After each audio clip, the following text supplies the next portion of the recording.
Tonight's Daily Digit, you know my favorite stat of the day, $7.5 billion. Curious what that money's for?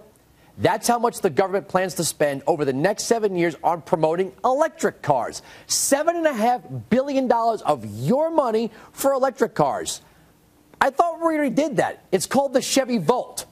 Now, joining me here, friend, colleague, co-worker, fellow radio host, David Webb of the David Webb Show on Sirius-XM Patriot. Thanks for stopping by for the first time. What do you think? You like this? Great. It's a great set, and congratulations. Thank you. You've earned it, man. Well, it's us radio guys. We're kind of the working class of the business here, and every once in a while you get something like this. I want to talk to you about QE3 or QE Forever, as it's now being nicknamed. Right. We keep hearing that Ben Bernanke, one more stimulus package or one more quantitative easing, and we're going to fix this problem. But every time they go ahead and manipulate the money supply, prices go up for everyone and hurt the poorest among us. Well, because it affects the people. When you devalue the dollar, which is what QE3 is, $40 billion a month, depress the rates below 3.55 through, they say next year, it'll probably be through 2015.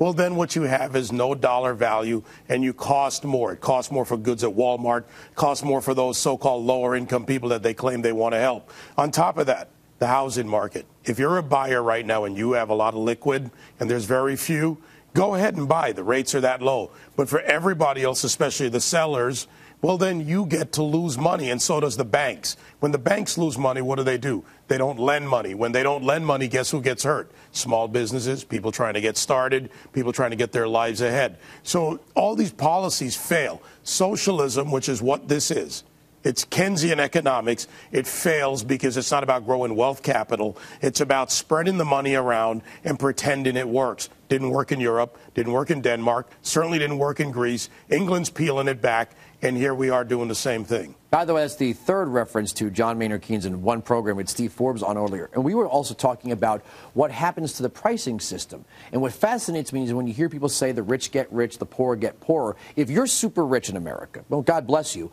But when this sort of stuff happens, you're above the pricing system. Not literally, but for the most part, inflation doesn't hurt you as much. Gas prices going up don't hurt you as much. Same thing for the slight tax increase. We don't like it, but it doesn't hurt you as much. Who it hurts is when people pay more taxes, when gas prices go up, when money is devalued, it hurts the people at the bottom, not at the top. Well, first of all, the rich get richer, the poor get poorer is a false premise. You're absolutely right, because they're insulated to a degree because they can afford more of a loss. The people at the lower level, they can't afford much of a loss, which is why I'm a fan of the consumption tax. I want a tax system. I don't care if you're a billionaire, zillionaire, poor, pimp, drug dealer, whatever. Everybody treated, because it's based on consumption of goods. But what they're talking about is a false premises. What we need to do is forget about the rich for a moment and raise the level for the poor. And how do you raise that? You need investment money from the rich. You don't get a job from a poor guy. You need them to spend money and put their venture capital into play. If you're an employer and you want to hire a $40,000 worker and it costs you $65,000 of investment, you've got to earn above that to make that profitable as a hire. But you can't do that. You have taxes that are hurting you. You have Tax-mageddon. That's coming at both a personal the and a corporate tax, level. wait till that hits. And Obamacare tax. So now if you're at 49 employees, you can't get number 50. But number 50 could increase your production by a percentage that makes you a more sustainable company.